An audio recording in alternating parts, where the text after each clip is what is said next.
Hello student, SBN college की online classes में आपका स्वागत है। आज का अपना टॉपिक है इलेक्ट्रॉनिक्स के अंदर अपन देख रहे थे सर्किट एनालिसिस, और सर्किट एनालिसिस में अपन बात कर रहे थे पैरामीटर की, पैरामीटर प्राचाल। और प्राचाल अपन ने देखे थे, बात की थी प्राचाल की पहले से कि तीन प्रकार के थे, जेड पैरामीटर, वाई पैरामीटर और एच पैरामीटर। तो ये तीन थे, जेड पैरामीटर इम्पीडेंस पैरामीटर मतलब प्रतिबाधा प्राचाल, वाई पैरामीटर एडमिटेंस पैरामीटर मतलब प्रवेश्यता प्राचाल, और एच पैरामीटर मतलब हाइब्रिड पैरामीटर जो संकर प्राचाल। इनमें से जो जेड पैरामीटर है, वो जो इम्पीडेंस पैरामीटर है वो ओपन सर्किट थे, वाई पैरामीटर शॉर्ट सर्किट थे। तो जेड पैरामीटर अपन ऑलरेडी देख चुके हैं, जिनके लिए अपन ने इक्वेशन बनाई थी। तो एक बार ब्रीफ में इक्वेशन बता देता हूँ मैं। तो इक्वेशन थी अपने पास में V1 equal to Z I one plus Z R I2, और ऐसे ही V2 equal to Z F I1 plus Z O I2।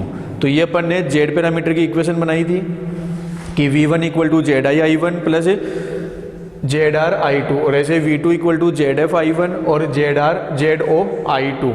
Z I input impedance कहा था ओपन सर्किट के लिए, Z R reverse transfer impedance कहा था open circuit के लिए, Z F forward impedance open circuit के लिए, और जेड ओ आउटपुट इम्पीडेंस ये forward transfer impedance open circuit के लिए, और जेड ओ थी अपनी output impedance for open circuit. तो ये तो थे जेड पैरामीटर। आज का जो अपना टॉपिक है वो है वाई पैरामीटर। तो वाई पैरामीटर की बात करते हैं, क्या होंगे वाई पैरामीटर। जो वाई पैरामीटर है तो इनको अपन बोलते हैं शॉर्ट सर्किट एडमिटेंस पैरामीटर।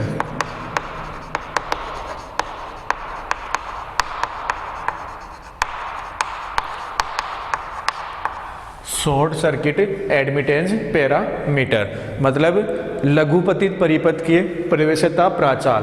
तो ये चीज़ अपने को देखनी है। तो पैरामीटर, जेड पैरामीटर पर ने देखा था कि अपने पास में चार क्वांटिटी थी, I1, I2 और V1 और V2। करंट और voltage, input current output current, input voltage output voltage. इनमें से किन्हीं दो जो वैल्यू है उनको अपन ने इंडिपेंडेंट वेरिएबल के रूप में माना था और दो को डिपेंडेंट वेरिएबल के रूप में माना था। तो जेड पैरामीटर में अपन ने क्या किया था, जो करंट थी I1 I2 इनको इंडिपेंडेंट वेरिएबल के रूप में लिया था, तो उससे अपने पास में इम्पीडेंस पैरामीटर प्राप्त हुए थे। यहाँ वाई पैरामीटर या एडमिटेंस पैरामीटर कैलकुलेट करने के लिए अपन क्या करेंगे, यहाँ पे जो V1 V2 मतलब जो इनपुट वोल्टेज और जो आउटपुट वोल्टेज है उनको इंडिपेंडेंट वेरिएबल के रूप में लेंगे। तो यहाँ अपन क्या मान रहे हैं कि V1 V2 अपने यहाँ क्या है, इंडिपेंडेंट वेरिएबल, इंडिपेंडेंट वेरिएबल्स। तो V1 V2 इंडिपेंडेंट वेरिएबल से इसका मतलब I1 I2 क्या होंगे अपने डिपेंडेंट वेरिएबल। तो I1 I2 डिपेंडेंट वेरिएबल है, इसका मतलब I1 I2 को V1 V2 के फंक्शन के रूप में अपन वेरीफाई या डिफाइन कर सकते हैं। तो कैसे डिफाइन करेंगे, तो अपन मान लेते हैं कि I1 वो क्या है, फंक्शन है किसका, V1 V2 का। जो I1 करंट है वो V1 V2 का एक फंक्शन के रूप में है। सेम ऐसे ही जो I2 करंट मतलब आउटपुट करंट है वो भी क्या है, फंक्शन के रूप में लिख सकते हैं। तो फंक्शन मान लिया F2 है, और वो किसका है, जो वोल्टेज है V1 और V2 का। तो जो I1 I2 करंट है मतलब इनपुट करंट और जो आउटपुट करंट है वो इनपुट वोल्टेज और आउटपुट वोल्टेज के फंक्शन के रूप में अपन ऐसा लिख सकते हैं।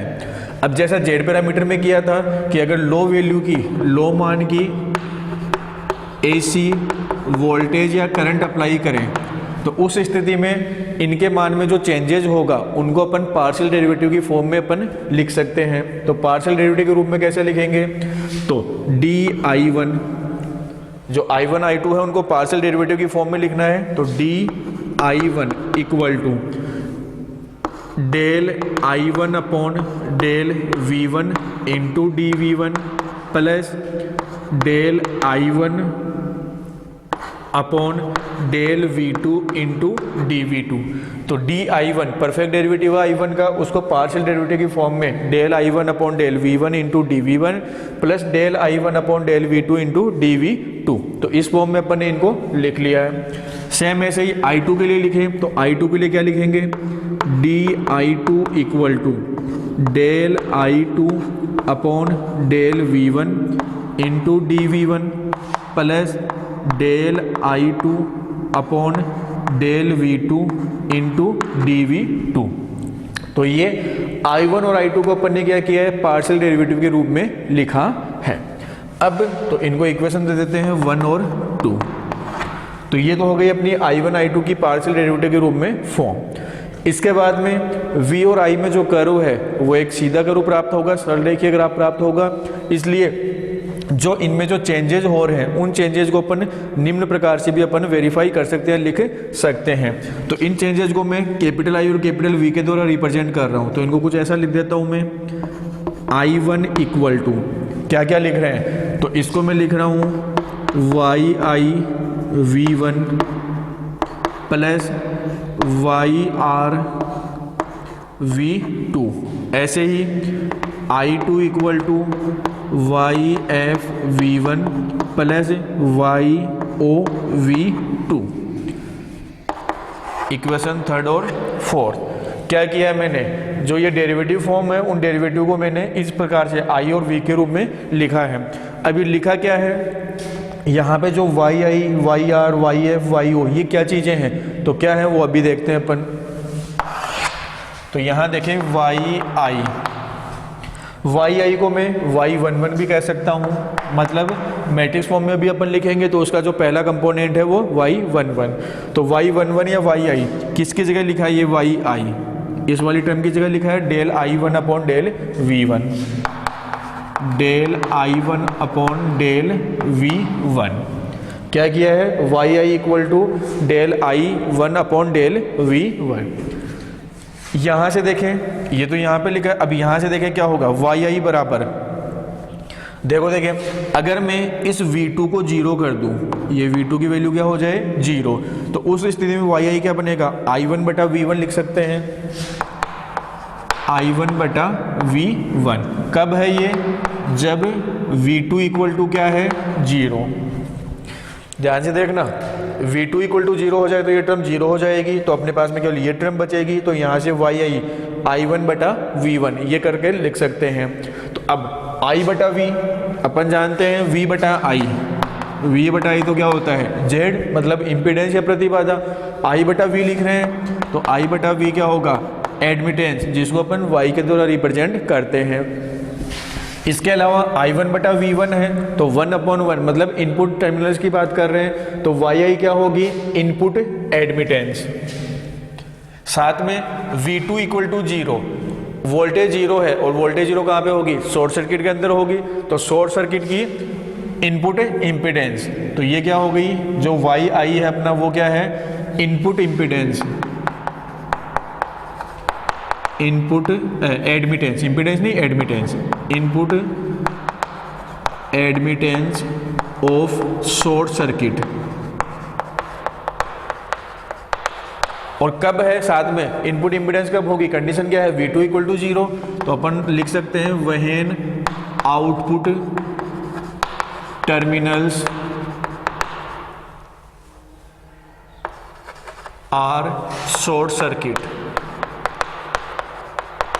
कि जब आउटपुट टर्मिनल शॉर्ट सर्किट है, लघुपतित है, तो उस समय पर लघुपतित परिपथ की इनपुट एडमिटेंस, निवेशी प्रवेश्यता, तो ये हो गई अपनी YI। सेम ऐसे ही देखें YR, तो YR को अपन लिख सकते हैं Y12 मतलब 12 का कंपोनेंट। YR देखें तो YR del I1 upon del V2, del I1 upon del V2। यहाँ से देखें YR, तो YR के लिए अब क्या करना पड़ेगा अपने को, YR कैलकुलेट करना है। तो यहाँ पे जो V1 है उसको अपन 0 कर दें, इस V1 को अगर 0 कर देता हूँ तो V1 को 0 करने पर क्या बनेगा, ये टर्म 0 हो जाएगी। तो YR का मतलब I1 बटा V2, I1 बटा V2। और ये कब है, जब V1 को 0 कर रहे हैं। V10 मतलब इनपुट टर्मिनल क्या है, शॉर्ट सर्किट। इनपुट टर्मिनल को अपन ने शॉर्ट सर्किट किया है 1 वाले को।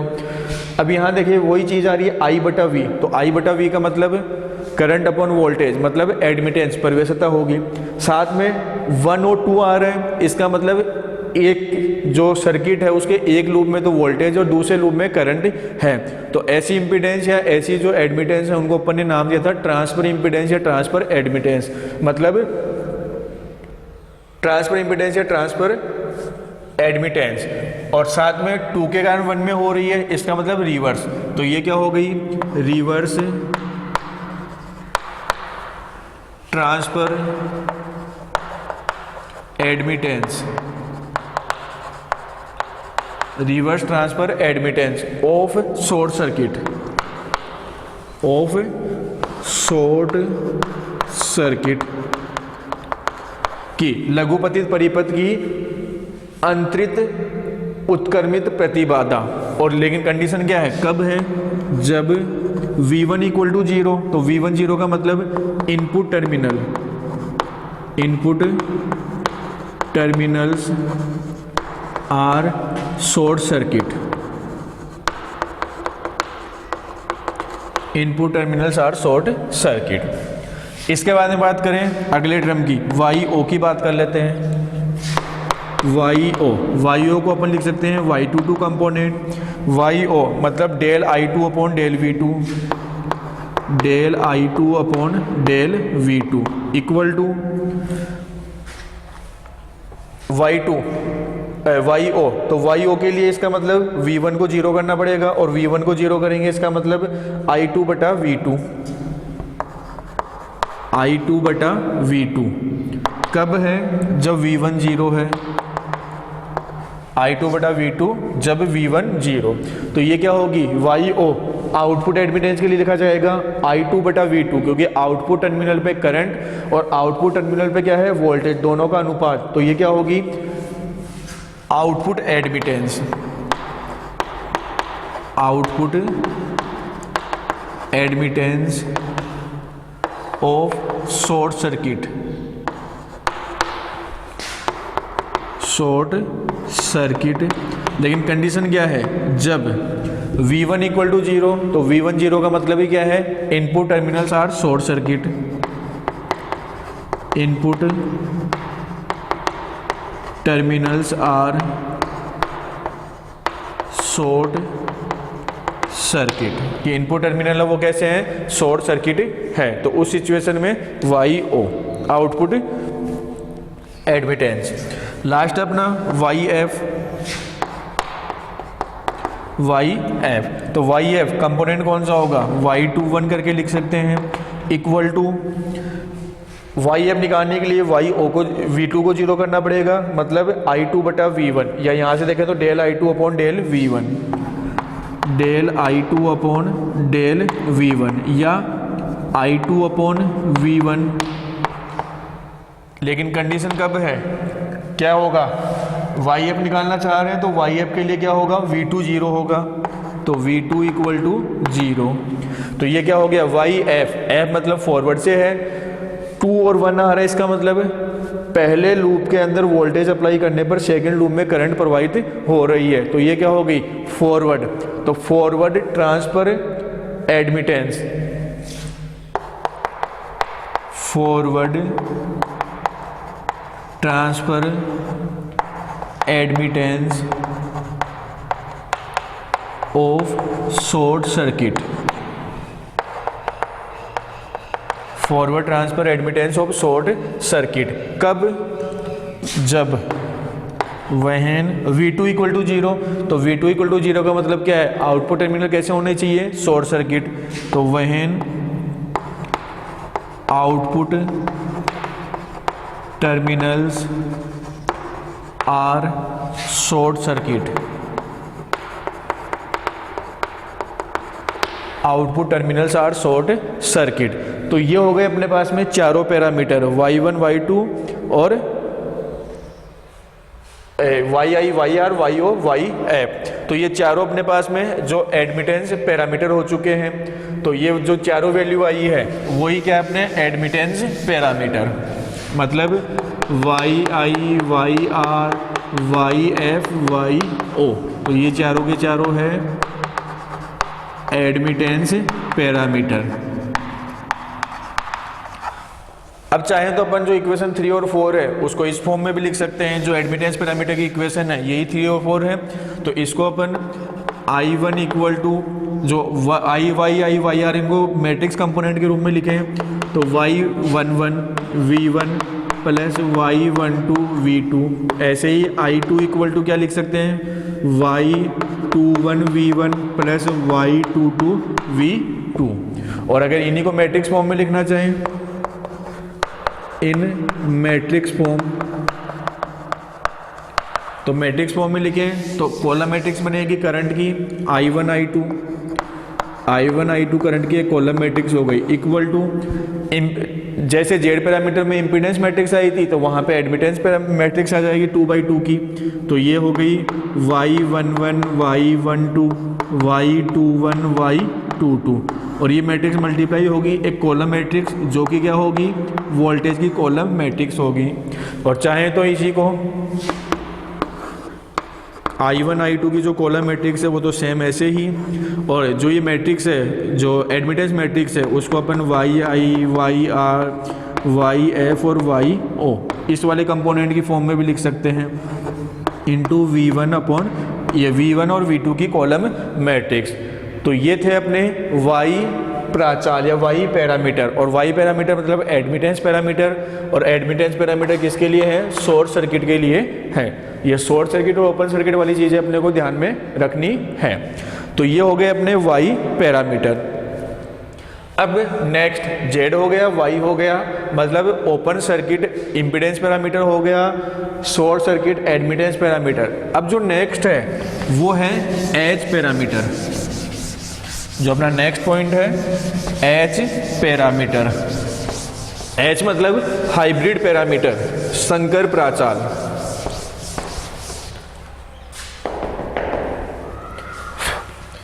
नेक्स्ट है एच पैरामीटर मतलब हाइब्रिड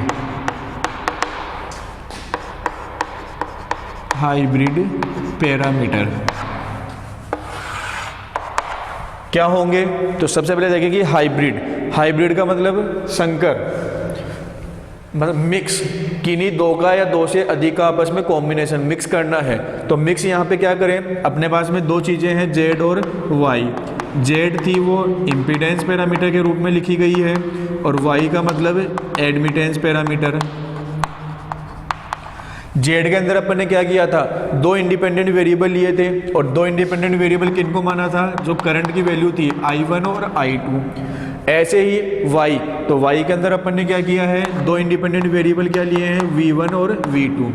मतलब जेड पैरामीटर में तो जो करंट की वैल्यू थी वो इंडिपेंडेंट वेरिएबल के रूप में थी, y पैरामीटर में क्या है, करंट की वैल्यू है वो वोल्टेज की वैल्यू है वो क्या है, इंडिपेंडेंट वेरिएबल के रूप में। अब एच पैरामीटर देखना है हाइब्रिड, तो हाइब्रिड में क्या करना है, इनका कॉम्बिनेशन लेना है, मतलब मिक्स करना है इनको आपस में। तो मिक्स किस फॉर्म में करें अपन, तो मैं एक तो वैल्यू करंट की ले लूँ और एक वैल्यू वोल्टेज की ले लूँ। तो अगर मैं जैसे फॉर एग्जांपल मान लूँ I1 इनपुट करंट को और आउटपुट वोल्टेज V2, इनको इंडिपेंडेंट वेरिएबल के रूप में मान लूँ, तो जो बनने वाले पैरामीटर होंगे वो कहलाएंगे हाइब्रिड पैरामीटर। और इनसे जो पैरामीटर बनेंगे उसके अंदर इम्पीडेंस भी होगी, एडमिटेंस भी होगी। इसके अलावा जेड ओपन सर्किट के लिए था और वाई शॉर्ट सर्किट के लिए था, तो यहाँ पे इम्पीडेंस एडमिटेंस दोनों होगी, साथ में ओपन सर्किट के लिए हुई होगी और शॉर्ट सर्किट की वाली कंडीशन भी होगी। तो open circuit, short circuit, impedance और एडमिटेंस ये चारों चीज़ें होंगी, इस कारण से इनको नाम दे दिया हाइब्रिड पैरामीटर।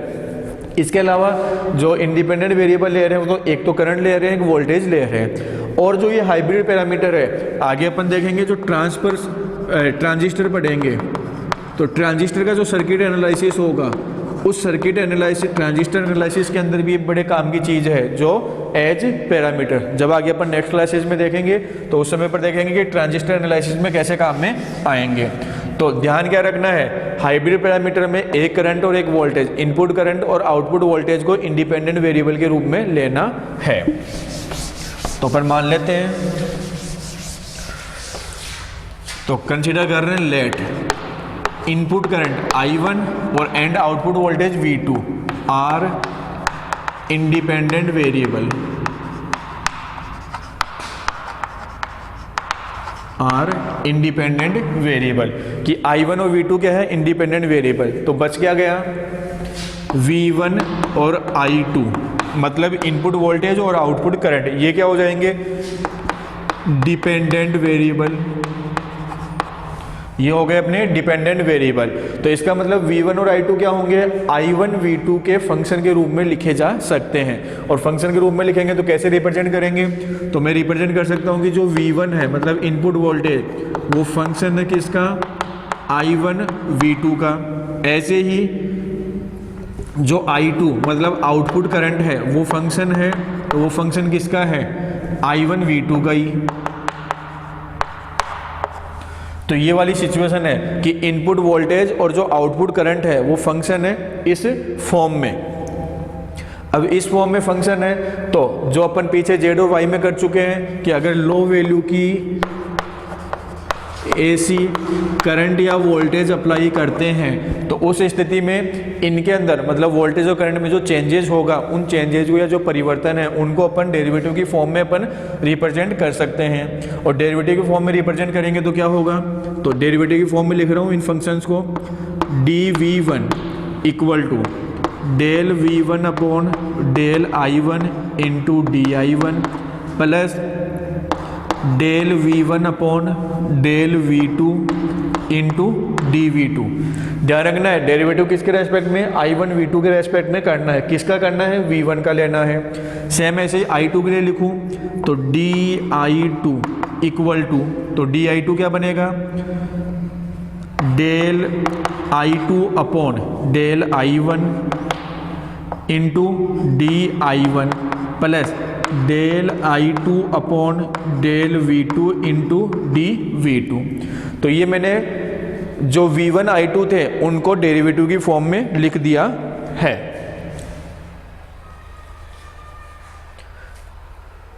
तो ये अपने पास में इक्वेशन बन चुकी है 1 और 2। फिर जैसा जेड और वाई पैरामीटर में कर रहे थे कि V और I में जो कर्व है वो लीनियर कर्व प्राप्त होता है, और लीनियर कर्व प्राप्त होगा इसका मतलब इनमें जो परिवर्तन हो रहा है वोल्टेज और करंट में, तो उनको अपन इस फॉर्म में भी लिख सकते हैं। तो किस फॉर्म में लिखेंगे, तो V1 इक्वल टू, ये पैरामीटर के रूप में लिखेंगे, H पैरामीटर के रूप में HI I1 plus HR V2। एक बार लिख लेते हैं फिर देखते हैं कैसे कैसे लिखा। ऐसे ही I2, तो I2 को अपन लिखेंगे HF I1 plus HO V2, equation 3 और 4। तो इक्वेशन 1 और 2 जो कि डेरिवेटिव की फॉर्म में लिखी हुई थी, V और I में जो कर्व है वो लीनियर कर्व प्राप्त होगा, स्ट्रेट कर्व प्राप्त होगा। इस कारण से इनमें जो चेंजेस हो रहा है वोल्टेज और करंट में, उनको अपन ने इस फॉर्म में रिप्रेजेंट कर दिया है। V1 और I2 की इक्वेशन ही है। अब यहाँ पे जो HI, HR, HF, HO ये जो चारों वैल्यू लिखी है, यही क्या अपने H पैरामीटर, और है क्या H पैरामीटर, हाइब्रिड कैसे हैं, तो वो चीज़ देखते हैं। तो इनके लिए अपन देखें कि क्या क्या है। तो इसके लिए सबसे पहले देखें HI मैट्रिक्स फॉर्म के कंपोनेंट के रूप में लिखें तो H11 लिख सकते हैं। तो देखो देखें HI किसकी जगह लिखा है, इस वाली टर्म को लिखा है तो del V1 upon del I1, del V1 upon del I1 equal, यहाँ से देखें HI, तो HI क्या बनेगा, अगर मैं इस V2 को 0 कर दूँ, V2 को 0 कर देता हूँ तो HI क्या बनेगा, V1 बटा I1, तो V1 बटा I1। लेकिन ध्यान रखना है कब है, जब क्या किया है, V2 को 0 किया है, V2 को 0 किया है, V2 इक्वल टू 0। तो देखो क्या मतलब होगा, V2 0 होने का मतलब आउटपुट टर्मिनल कैसे हैं, शॉर्ट सर्किट। इसके अलावा V बटा I क्या होगा, इंपीडेंस। तो जो HI है वो क्या है, इनपुट इंपीडेंस। किसकी फॉर्म में है, इनपुट इंपीडेंस। और लेकिन इनपुट इंपीडेंस किसकी है, शॉर्ट सर्किट की, input impedance of short circuit. साथ में कंडीशन कब है, जब output terminals are short circuit.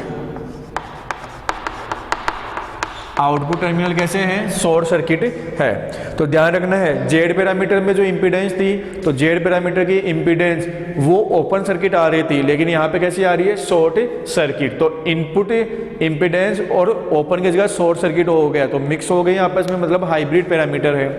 ऐसे ही अगला देखें, एच आर। तो एच आर का मतलब H12 इक्वल टू, तो H12 ये वाली टर्म है, del V1 upon del V2, del V1 upon del V2। या यहाँ से अपन देखें HR को, तो अगर I1 को 0 कर देता हूँ तो V1 बटा V2, कब, जब I1 इक्वल टू 0। I1 0 होने का मतलब इनपुट करंट क्या है, 0, और इनपुट करंट 0 है, इसका मतलब इनपुट टर्मिनल कैसे हैं, ओपन टर्मिनल है या ओपन है। तो ओपन टर्मिनल है, इसके अलावा V1 अपॉन V2 वोल्टेज का ही अनुपात है। तो वोल्टेज का अनुपात होने का मतलब क्या होगा, इसको अपन कह सकते हैं वोल्टेज गेन। लेकिन वोल्टेज गेन भी कैसा, 1 और 2, मतलब 1 और 2 आ रहा है, इसका मतलब रिवर्स। तो HR रिवर्स वोल्टेज गेन, वोल्टा लाभ किसका, रिवर्स वोल्टेज गेन कब, जब वहेन I10 का मतलब इनपुट टर्मिनल कैसे होने चाहिए, ओपन होने चाहिए, इनपुट टर्मिनल्स आर ओपन। तो ये वाली सिचुएशन हो गई HR रिवर्स वाले के लिए। अगला कंपोनेंट अपना HO, मैट्रिक्स के कंपोनेंट के रूप में H22 हो जाएगा। तो HO, तो देखे HO किसको लिखा है, HO ये वाली टर्म लिखी है अपन ने, del I2 upon del V2, del I2 upon del V2। यहां से देखें इस वाली इक्वेशन में HO, तो HO क्या करना पड़ेगा, I1 को 0 करना पड़ेगा। अगर I1 को 0 कर देते हैं तो HO क्या बनेगा, ये टर्म 0 हो गई, तो HO का मतलब I2 बटा V2, I2 अपॉन V2। कब 0 किसको किया है, I1 को 0 किया है यहाँ पे, तो I1 0 करने का मतलब I1 इक्वल टू 0, और I1 0 इसका मतलब इनपुट टर्मिनल कैसे होंगे, ओपन या शॉर्ट। करंट 0 हो रही है, इसका मतलब इनपुट टर्मिनल कैसे हैं, ओपन। तो ये हो गई ओपन टर्मिनल, इनपुट टर्मिनल कैसे होनी चाहिए, ओपन। इसके अलावा I अपॉन V एडमिटेंस होगी, I2 अपॉन V2 इसका मतलब सेकंड वाले टर्मिनल पे ऊपर देख रहे हैं एडमिटेंस। तो ये हो गया आउटपुट एडमिटेंस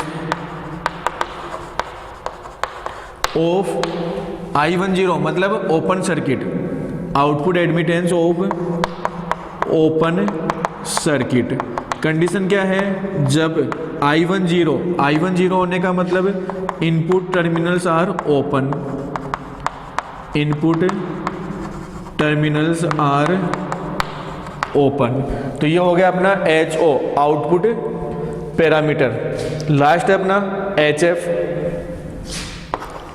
मैट्रिक्स कंपोनेंट के रूप में H21 लिख सकते हैं। तो HF देखें, तो HF अपन ने लिखा है इस वाली टर्म की जगह del I2 upon del I1, del I2 upon del I1। इस वाली इक्वेशन से देखें तो HF के लिए क्या करना पड़ेगा अपने को, V2 को 0 करना पड़ेगा। तो अगर V2 0 कर देते हैं तो उस स्थिति में HF क्या होगा, I2 अपॉन I1। किया गया अपन ने, V2 को 0 किया है, तो V2 इक्वल टू 0। तो V2 0 होने का मतलब V2 आउटपुट वोल्टेज है 0 है, इसका मतलब आउटपुट टर्मिनल शॉर्ट सर्किट है। इसके अलावा I2 बटा I1, तो I2 बटा I1 मतलब करंट गेन, धारा लाभ, और वो भी कौन सा, HF फॉरवर्ड, क्योंकि 2 output current upon input current, output बटा इनपुट करंट का मतलब फॉरवर्ड करंट गेन देख रहे हैं अपन। तो ये हो गया forward current gain, forward current gain of short circuit,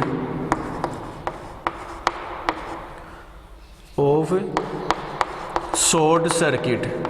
लेकिन कंडीशन क्या है, जब V20 का मतलब output terminals are short, output terminal कैसे होनी चाहिए, शॉर्ट। तो अगर इनको ध्यान से देखें अपन तो देखो क्या क्या चीजें आ रही है अपने पास में, short circuit, open circuit, open और शॉर्ट। तो ओपन और शॉर्ट दोनों चीजें आ रही हैं। इसके अलावा देखें इम्पीडेंस आ रहा है और एडमिटेंस आ रहा है। तो इम्पीडेंस भी है, एडमिटेंस भी है, ओपन सर्किट भी है, शॉर्ट सर्किट भी है। तो इस कारण से अपन ने इनको नाम क्या दे दिया, हाइब्रिड पैरामीटर। तो ये हो गई अपनी हाइब्रिड पैरामीटर की इक्वेशन। तो ये अपने पास में तो चार चीजें आई हैं, HI, HR, HF और HO, यही अपने हैं हाइब्रिड पैरामीटर। और जो ये इक्वेशन है 3 और 4 जो हाइब्रिड पैरामीटर की इक्वेशन है, इनको अपन चाहे तो मैट्रिक्स फॉर्म में भी लिख सकते हैं। और अगर इनको मैट्रिक्स फॉर्म में लिखते हैं तो मैट्रिक्स फॉर्म में इक्वेशन कैसी बनेगी, सिंपल सा, जैसा Z और Y पैरामीटर में लिखा है। तो एक कॉलम मैट्रिक्स बनेगी V1 और I2 की, V1 और I2 की एक कॉलम मैट्रिक्स। H पैरामीटर की मैट्रिक्स बनेगी 2x2 की matrix, HI, HR, HF, HO और मल्टीप्लाई बाई एक कॉलम मैट्रिक्स करंट और वोल्टेज की। तो करंट I1 और वोल्टेज V2, I1 V2। तो ये हो गया इनकी मैट्रिक्स फॉर्म। और चाहें तो इसको अपन कंपोनेंट फॉर्म में लिखना चाहें मैट्रिक्स के, तो वो ये लिख सकते हैं V1 I2 की एक column matrix is equal to H11 H12 H21 H22 multiply by I1 V2 की एक कॉलम मैट्रिक्स। तो ये थे अपने H पैरामीटर और H पैरामीटर की इक्वेशन। आज के लिए इतना ही, धन्यवाद।